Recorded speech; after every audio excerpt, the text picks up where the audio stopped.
Good morning, friends. I welcome you all in my channel HS Preparation with Pradeep.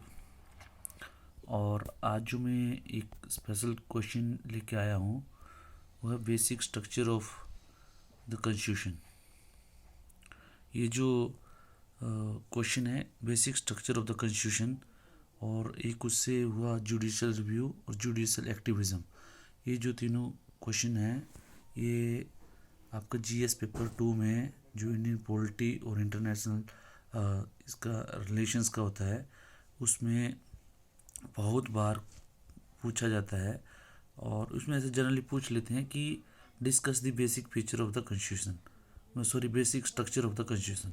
तो इसमें जो maximum जो candidates होते हैं, जो ये क्वेश्चन जनरली 8 मार्क्स का आता है या 4 मार्क्स का आएगा तब तो बहुत ही छोटा आएगा। और इसमें प्रॉब्लम ये होती है कि इसमें आपको क्वेश्चन कैसे अटैम्प्ट करना है और कहाँ से अटैम्प्ट करना है, और इसमें बहुत सी कन्फ्यूज़न भी रहती है। तो कई बार ऐसा पूछ लेते हैं कि elements of the basic structure of the constitution. तो आपको एलिमेंट्स का अगर आपके आता है तो आपको सिंपली आपको ज़्यादा इंट्रोडक्शन देके आपको जो जो उसके 19 एलिमेंट्स हैं, लाइक जो जो 19 एलिमेंट्स दिए हुए हैं उसमें like supremacy of the constitution, sovereign democratic and social nature of the polity, secular character of Indian constitution, separation of power between legislature, the executive and the judiciary, federal character of the constitution, unity and integrity of the nation, welfare state, judicial review, freedom and dignity of the individual, parliamentary system, rule of law, harmony and balance between fundamental right and directive principle, principle of equity, free and fair election and independence of judiciary, like that। जो भी इसमें जो जितने भी ये total जो है आपके 19 एलिमेंट्स है। 19 एलिमेंट्स जो आपको लिख देने हैं, जितने में ज़्यादा आपको आ जाते हैं तो आपको जो 4 मार्क्स का इससे क्वेश्चन पूछा जाता है। और उसके बाद जो आपको discuss the basic structure of the constitution में 8 नंबर का क्वेश्चन आता है। उसमें जनरली आपको क्या क्या ऐड करना है ये आपको यहाँ पे मैं बताता हूँ, ठीक है। इसमें जो इंट्रोडक्शन है, देखो आपको पता होना चाहिए जो basic structure of the constitution generally क्या कहाँ से आया हुआ है। इसका जो मेनली जो ओरिजिन हुआ है कि constitution, there is in our constitution there is separation of power between executive, legislature and judiciary, ठीक है। जो जजेस है और जो एमपी एमएलएज हैं एंड जो पार्लियामेंट है, और उसमें जो एग्जीक्यूटिव है, जो हमारे जो गवर्नमेंट का स्ट्रक्चर्स हैं, तीनों में जो सेपरेशन ऑफ पावर दिया गया है। बट जनरली ये टसल्स रहती है, तो उस टसल्स को दूर करने के लिए जो डिफरेंट केसेस हुए हैं, और उसमें जो एक थ्योरी आई है basic structure of the constitution करके, उसमें ये बताया गया है कि जो है आप जो पार्लियामेंट है वो लॉ बना सकती है, लेकिन किस हद तक वो लॉ बना सकती है, और उसको कितनी उसकी पावर है, कितना जो है जो जजेस की पावर क्या है, जो कोर्ट की पावर क्या है, और जो एग्जीक्यूटिव है उसकी क्या पावर है। इन सब को एक बैलेंस करने के लिए जो जजमेंट्स दी गई हैं और जो टसल चली थी उससे जो है बेसिक स्ट्रक्चर का ये जो है जनरली इसका इस रूल का जो है basic structure of the constitution की जो है इसकी एक उत्पत्ति हुई है, ठीक है, ओरिजिन हुआ है। तो इसमें सबसे पहले जो आपको इंट्रोडक्शन लिखना है। इंट्रोडक्शन में देखो बहुत से आइडियाज आए क्या करना है, तो इसमें आपको simply the doctrine of basic structure was laid down by Supreme Court of India in famous Keshavananda Bharati case. 1973 में केशवानंदा भारती केस जो है सुप्रीम कोर्ट ने इसकी जजमेंट दी थी। While validating the 24th constitution amendment act 1971। उसमें 1971 में जो है 24th कॉन्स्टिट्यूशन अमेंडमेंट एक्ट थे, उसकी जो उसको वैलिडेट किया था सब सुप्रीम कोर्ट ने केशवानंदा भारती केस में। तो where it stated that parliament is empowered to abridge or take away any fundamental right at the same time it is ruled that the constituent power of parliament under article 368 does not enable it to alter the basic structure of the constitution। अभी इसमें क्या है कि जो Kesavananda Bharati case था उसमें उन्होंने judgement दी कि जो है उसमें जो 24th कॉन्स्टिट्यूशन अमेंडमेंट जो एक्ट है उसमें पार्लियामेंट में अमेंड जो एक लॉ पास किया था, अमेंडमेंट पास की थी अंडर आर्टिकल 368। जैसा कि आप जानते हैं 368 के अंदर जो amendment power constitution amendment power दी हुई है आर्टिकल 316 के अंदर 68 के अंदर। तो उसमें क्या है कि वो कॉन्स्टिट्यूशन को उसमें टसल चल रहा था कि पार्लियामेंट की कितनी पावर है कॉन्स्टिट्यूशन को अमेंड करने में, क्या फंडामेंटल राइट को अमेंड किया जा सकता कि नहीं किया जा सकता। तो उसमें डिफरेंट डिफरेंट केसेस है, डिफरेंट डिफरेंट अमेंडमेंट है। तो उसमें जो है रूल किया गया था और उसी से बेसिक स्ट्रक्चर का जो है ओरिजिन हुआ था। तो सबसे पहले जो है उसमें क्या है, doctrine of basic structure has emerged in following cases. पहले तो क्या था, शंकरी प्रसाद केस 1951 से। The Supreme Court ruled that power of Parliament to amend the Constitution under Article 368 also include the power to amend the fundamental right। Shankari Prasad case में उस time ये case आया था जब जो है पार्लियामेंट ने एक लॉ निकाला था जो हमारा जो राइट टू प्रॉपर्टी वाला था, तो उसको अमेंड कर दिया था। ठीक है, उसको जो है हमारे उस आर्टिकल को जो है हमारे फंडामेंटल राइट से निकाल के हमारा जो है वो लीगल राइट बना दिया था। तो उसके केस में जो शंकर प्रसाद जो केस है उसमें वो स्टार्ट हुआ था। उन्होंने बोला था कि क्या ये जो पार्लियामेंट की पावर है अमेंडमेंट की, वो क्या है कि कुछ फंडामेंटल राइट को अमेंड कर सकती है कि नहीं है। तो उसमें आया था शंकर प्रसाद केस में कि सुप्रीम कोर्ट सुप्रीम कोर्ट उसमें रूल किया कि 368 जो है power to amend fundamental right भी है। उसके बाद जो है फिर वो जो गोलकनाथ केस है 1967 में, उसमें सुप्रीम कोर्ट ने रूल किया कि fundamental rights are given transcendental and immutable position and hence the parliament can not abridge or take away any of the rights. 1967 में 1951 के बाद 1967 में गोलकनाथ केस आया।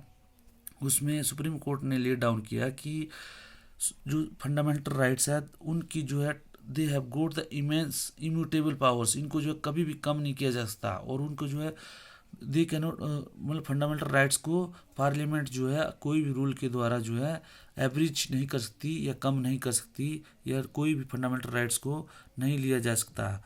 लेकिन फिर 24th अमेंडमेंट जो है उस बार पार्लियामेंट ने 24th अमेंडमेंट की, वो भी 1971 में। उसमें क्या है कि this act amended the Article 13 and Article 368 and it declared that Parliament has the power to abridge or take away any of the fundamental right under Article 368। मतलब अंडर जो कॉन्स्टिट्यूशन को अमेंडमेंट करने की आर्टिकल है 368, उसके अंदर parliament की जो है कोई भी फंडामेंटल राइट है उसको जो है एवरेज कर सकती है। Such an act will not be a law under the meaning of article 13। Article 13 में जो दिया गया है मैं आपको बाद में बताऊंगा। उसमें क्या हुआ कि जो आर्टिकल 13 के अंडर एक इंटरप्रिटेशन दी गई है कि कोई भी लॉ अगर फंडामेंटल राइट की वायलेशन करता है तो उसको जो है वो जो नल एंड वॉइड होगा। ठीक है, तो इसमें दिया गया हुआ, इसीलिए ये 24th अमेंडमेंट एक्ट उन्होंने 24th अमेंडमेंट की, उन्होंने ये कर दिया पार्लियामेंट ने कि parliament has the power to take away any of the fundamental right under article 368। मतलब जब वो जो कॉन्स्टिट्यूशनल अमेंडमेंट करती है तो जो है फंडामेंटल आर्टिकल को भी अमेंड कर सकती है। ठीक है, उसके बाद आया केशवानंद भारती केस 1973 में, जो मैंने बताया आपको कि उसमें बताया गया कि जो है आप जो है कर सकते हैं फंडामेंटल राइट को अमेंड कर सकते हैं, लेकिन जो है आप जो है basic structure of the constitution को आप जो है अल्टर नहीं कर सकते। ठीक है, उसी में बेसिक स्ट्रक्चर की आपकी जो ओरिजिन हुआ, उसमें डॉक्ट्राइन को lay down the doctrine of fundamental right.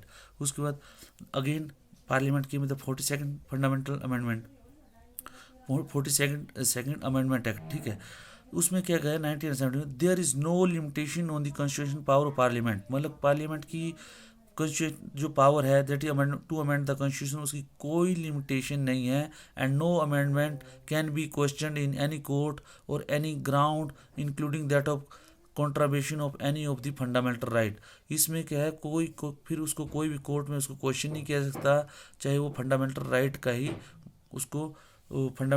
का ही अमेंड क्यों नहीं किया गया हो। ठीक है, तो फिर उसमें जो मिनर्वा मिल केस आया, मिनर्वा मिल केस जो है 1980 में आया। ठीक है, उसमें क्या है, उसमें जुडिशल रिव्यू को जो जुडिशल रिव्यू है जो आर्टिकल 13 से ही जो है हमारा जो है आर्टिकल 30 से ही उसका ओरिजिन होता है। बट इसमें एक और दिया गया है कि उसमें मिनर्वा मिल केस में भी ये जुडिशल रिव्यू वाला केस आता है। उसमें basic structure the Minerva mill case lay down the doctrine of judicial review, basic structure, और बेसिक स्ट्रक्चर को भी उसने बताया, ऐसी rule that constitution had, just a minute,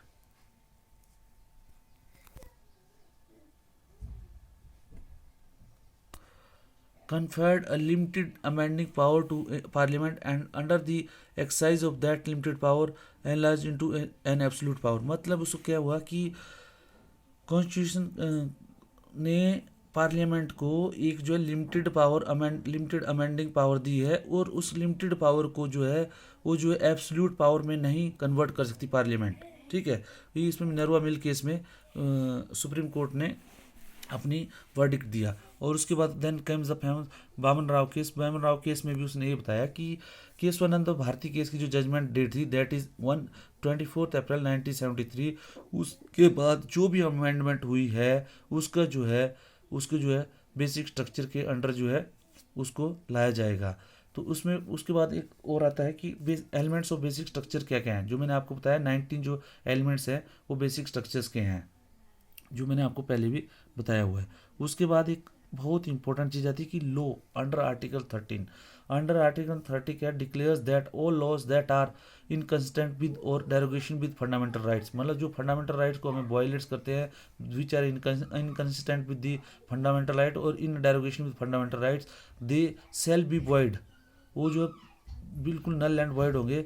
और दो लॉज क्या है, लॉ क्या है, लॉ क्या बोलता है कि law under the term law under article 13 is an permanent law.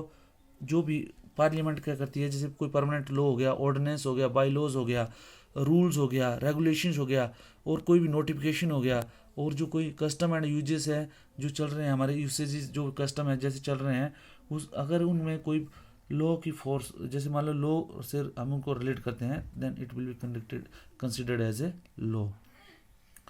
Gentleman, it is all about this